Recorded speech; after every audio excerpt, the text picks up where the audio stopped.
Good morning. I'm Dr. Peter Coleman, and I want to talk about the disease of addiction. Is it really a disease? And whose fault is it?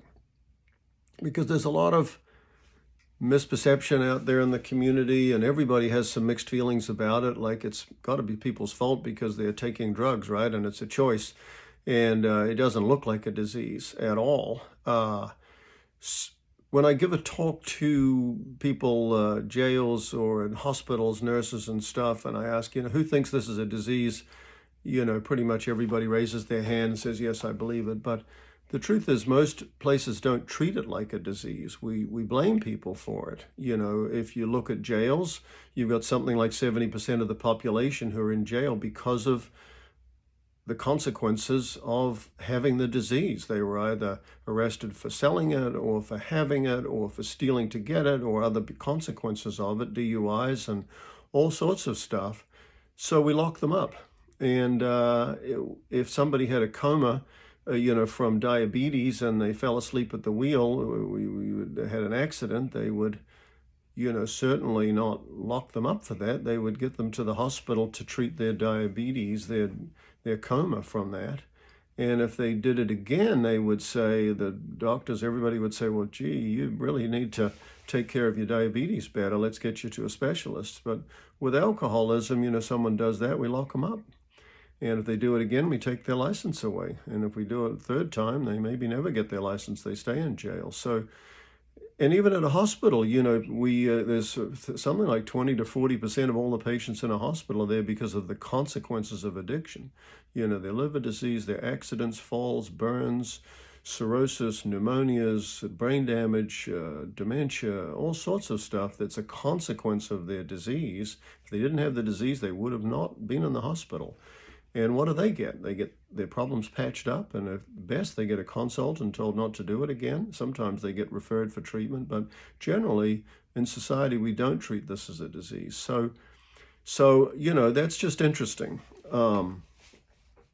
What is addiction? Well, it affects 10% of the population. The best word to use is chemical dependence, because we know that it's all one disease. We don't really think of people as having alcoholism and cocaine addiction and marijuana addiction. It's really chemical dependence, and people often don't get that because they just say, well, I'm better than those heroin addicts. But the disease is actually the same. They just happen to come across the drug that became their drug of choice. And if people don't watch it, they can switch from one drug to another, which is, part of people's treatment. They need to recognize that they are born with something that's kind of abnormal with their brain, and that they can easily switch from one drug to another and not be in full recovery and often relapse back to their drug of choice.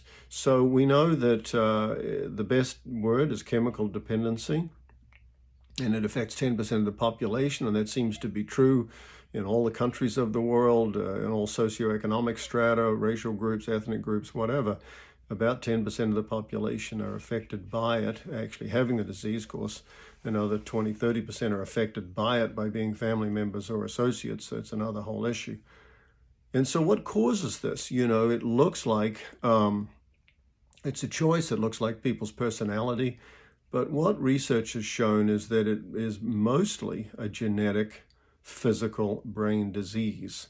And how do we know that? Well, right from the start, we looked at twin studies. And so what you find is that if one identical twin has addiction, the other twin almost always has addiction. If one twin doesn't have addiction, then the other one almost never does. And in all my years of treating patients, I think I've only ever seen one case where there was an identical twin that the other twin was not what we call concordant or had the same issue. Fraternal twins, again, have a higher risk than the 10% of the population, more in the 30 to 40% risk, but that's because they share the same number of genes as a brother and sister, and that's what tends to happen in families. If one brother and sister has it, then 30 to 40% of the other siblings have it. So how much higher than 3 to 4 times higher than the general population, but not as high as the identical twins. We've also looked at adoption studies. So they've done studies where you adopt kids whose parents were alcoholics and put them in a normal family. And you would think that their rate of alcoholism goes down but in actual fact, it doesn't. It stays around that same 30 to 40%. So even they were born with the genes for alcoholism, the family inheritance, when they're put into a stable, healthy environment, their rate of alcoholism doesn't go down. And I've seen many patients like that who bring in their kid and say, "What's wrong with my kid? He's drinking like a fish. He's only 19 years old. He's already had a DUI. And we don't even drink." And I ask, well, is he natural child or adopted? Oh, no, he was adopted. And so what it was that the natural parent, the genetics, were unable to take care of this kid, so they had the kid adopted, and the upbringing didn't really help. The opposite actually happens too, is that every now and then in some of these studies, you take a child who didn't have alcoholic parents, and they're adopted into a family where there's alcoholism, and it would be horrible, but it happens. And you would think that their rate of alcoholism goes up, but in actual fact, it doesn't. It's actually, some studies show it goes down a little, because some of those kids grow up with an alcoholic parent and they don't have the genes, so they're not tempted to drink heavily, and they actually don't drink at all. So their rate of alcoholism is in the 9 to 10% range, just for like the normal population. Because a lot of those kids say, "I'm not turning out like those people." So my parents, the big study that was done was George Valiant, where they looked at the natural history of alcoholism, and they studied kids, really teenagers, and did all sorts of tests on them. This was done up in Boston, a group of, I think, men from Harvard, but also then other people in the community, and they studied them, and they're still studying them. So that study's been going on for, I think, 60 to 70 years now, and they looked at all the things they could look at before people became alcoholic and tried to determine who was going to turn out to be alcoholic. And so they looked at their personalities, whether they were outgoing or risk takers or all sorts of things. And what they found was that none of those personality or other factors had anything to do with whether the people grew up to become alcoholic. The only one thing that did predict was the family history again. So again, all the evidence is that the family history is the most important factor in whether somebody becomes an alcoholic or have a drug addiction. So there has to, of course, be some drug use and some alcohol use, but almost everybody tries it at some point in their life. So that's kind of the way that works. What is the hallmarks of addiction is really the 3 C's. So we've got can't control it consistently. I always put a 4th C in there.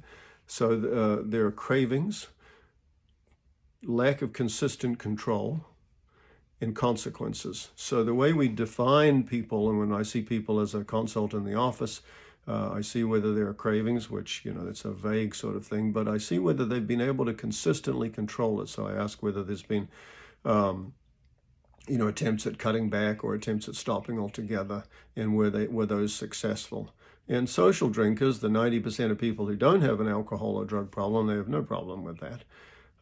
They just decide they're going to cut back, and they do, and they're successful. And the other people, the 10%, can't do that consistently. They might have periods where they don't drink. They might even be binge alcoholics, but sooner or later they go back to it. And that brings up the 3rd C, which is consequences. So there are negative consequences from the drinking. So social drinkers basically just stop. If they get a DUI, or they go, "Oh my gosh, I can't believe that I drank and was putting people at risk and myself at risk by driving." And so they don't do it again. They cut way back. And if their spouse, says you really drank too much the other night and you made a fool of yourself, then they cut back. And so they don't have the disease. So what is the cause of the disease then?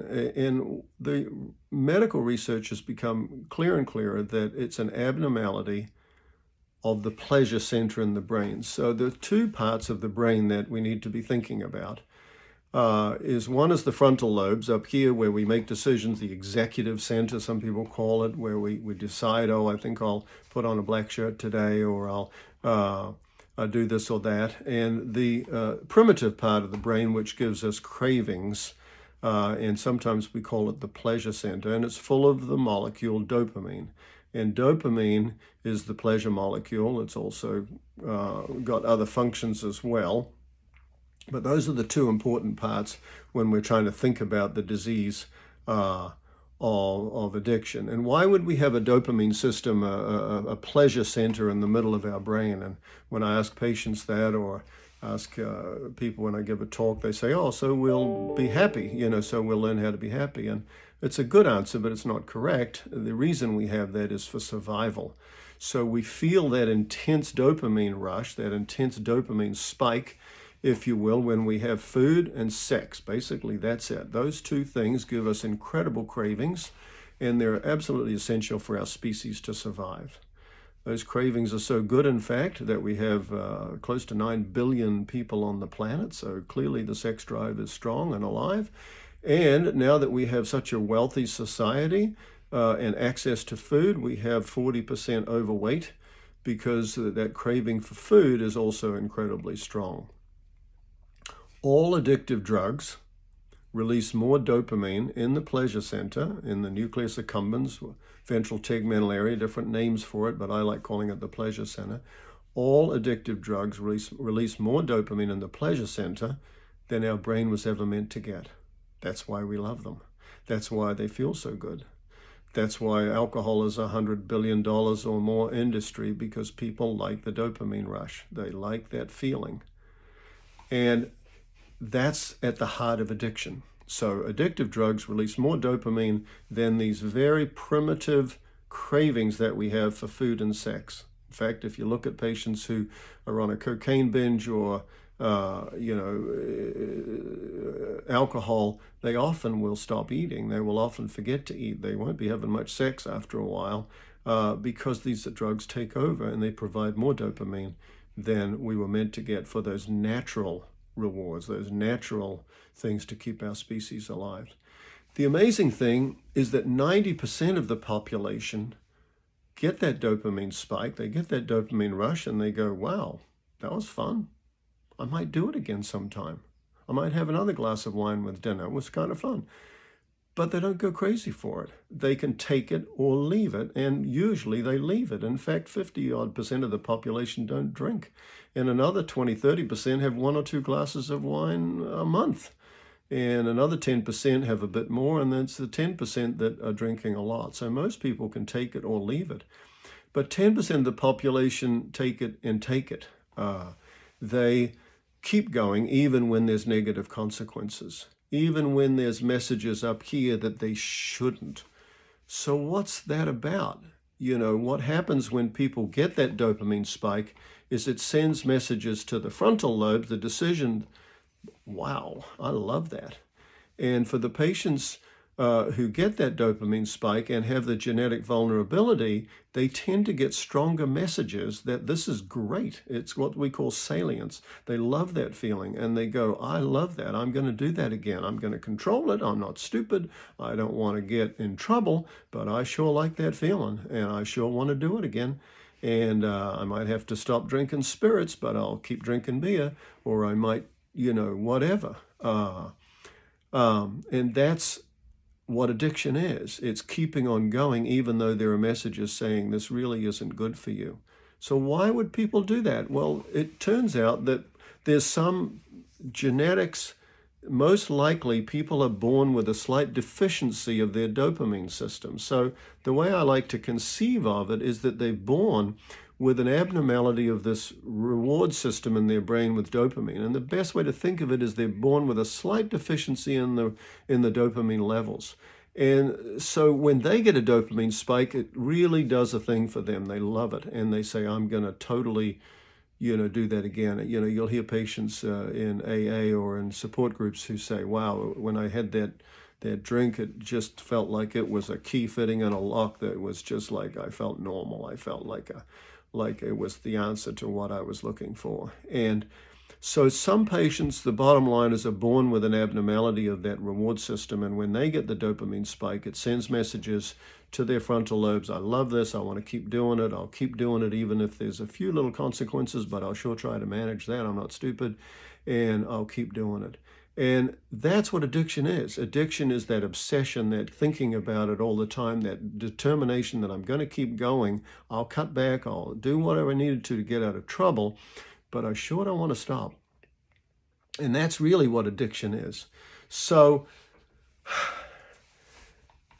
if that's what addiction is, then people need to understand that, because it's a lifelong thing. If you're born with a abnormality of your pleasure center, then that's going to be there. And it's like having a scar on your skin. Even when you stop drinking for a while, that scar on your skin is still there, and it's still a little bit weak and vulnerable. So that's why people call it a chronic relapsing disease. I mean, to a certain extent, I don't like that, because I don't think it has to be a chronic relapsing disease. I think if people get into good, solid recovery and they pay attention, they make decisions consistent with keeping their recovery the number one priority in their life, then they don't have to relapse at all. But they have to be careful. And that means not switching from one drug to another, because it's still releasing dopamine. That would be dumb. Getting off cocaine and still using heroin. I mean, or getting off alcohol and still smoking pot, or still, getting off benzos, Valium, and still drinking. I mean, you're just releasing dopamine, the spike. You're still getting that spike just the same way, just with a different drug. So, we say that's like, getting run over by a bus instead of a Volkswagen. I mean, it's still going to hurt and be fatal. So making good decisions consistent with the fact that you're born with this abnormality of your brain that you didn't want, you didn't know you had it, but now that you know that you've got it, for patients who have this disease, it is their responsibility to take care of it. So we say that this is a no-fault illness. Nobody asked and wanted to be a drug addict or an alcoholic.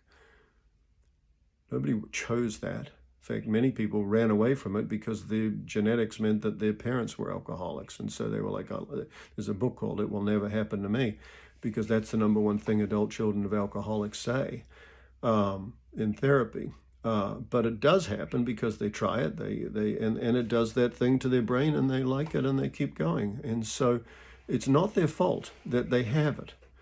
So number one, when we're treating patients and when we're working with patients, that's the first message, is this is not your fault. We're all on the same team. We're all on the same, trying to get the same outcome for you to get off drugs and alcohol and to live a happy, healthy life. So don't feel bad that you have the disease. Don't ever feel bad about that. It's not your fault. But it is your responsibility to yourself, to your community, to your friends and family, to then take care of it, because it is a treatable illness. It is a choice as to how you then manage your life and put your recovery first and do all the things necessary to stay in recovery for your benefit and for the benefit of everybody else. So, hopefully that's helpful. It's easier said than done, staying in recovery. You really, some people have an easy time of it, and other people it's really hard because they have a lot of demons, they have a lot of PTSD, some of them are abused. They have to really work a lot harder at their recovery. A little bit like weight control for people with obesity. For some people it's easy, or diabetes. Some people, they just, have a better diet, and their diabetes is easy to control. And other people, it's really hard. They have to even be on insulin, but they still can control it. And it's the same with addiction. People have to take responsibility and make a decision and then stick with that and change their life and change their behavior so that they are not tempted and that they can stay in long-term recovery. So hopefully that's helpful. Thank you.